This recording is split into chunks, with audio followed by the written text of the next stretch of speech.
KwabaseKorinti bokuqala isahluko sesithathu. Nami-ke, bazalwane, bengingenakukhuluma kini njengakwabomoya kepha njengakwabenyama, njengakwabayizingane kuKristu. Nganiphuzisa ubisi, anganipha ukudla okuqinileyo, ngokuba beningakaqini. Yebo, nakalokhu anikaqini ngokuba niseyibo abenyama.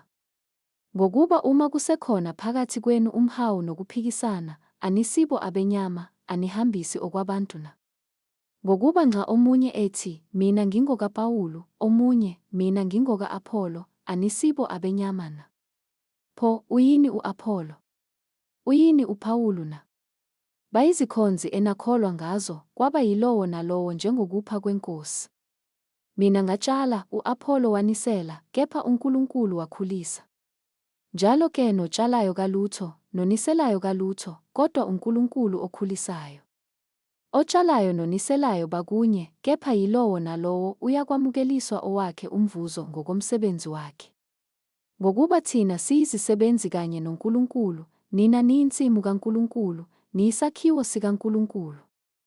Ngokomusa kaNkulunkulu engiwuphiweyo, njengenyanga yokwakha ehlakaniphileyo ngabeka isisekelo, omunye wakha phezu kwaso. Kepha akube yilowo nalowo aqaphele ukuthi wakha kanjani phezu kwaso. Ngokuba akakho ongabeka esinye isisekelo, kuphela leso esibekiweyo, esinguJesu Kristu.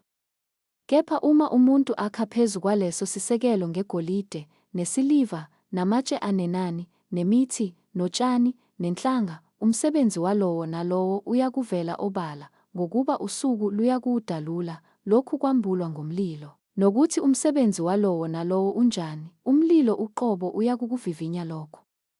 Uma umsebenzi womuntu awakhileyo kuso umi, uyakwamukela umvuzo, uma umsebenzi womuntu usha, uyakulahlekelwa yiwo, kepha yena uqobo uyakusindiswa, nokho kube kungathi uphuma emlilweni. Anazi yini ukuthi niyithempeli likaNkulunkulu nokuthi uMoya kaNkulunkulu uhlala kini na? Uma umuntu echitha ithempeli likaNkulunkulu, uNkulunkulu uyakumchitha yena, ngokuba ithempeli likaNkulunkulu lingcwele, niyilo-ke nina. Makungabikho ozikhohlisayo, uma umuntu phakathi kwenu ethi uhlakaniphile kulesi sikhathi, akabe yisiwula, ukuze ahlakaniphe. Ngokuba ukuhlakanipha kwalelizwe kungubuwula kuNkulunkulu. Ngokuba kulotshiwe ukuthi, ubamba abahlakaniphileyo ebuqilini babo, nokuthi, iNkosi iyazazi izizindlo zabahlakaniphileyo ukuthi ziyize.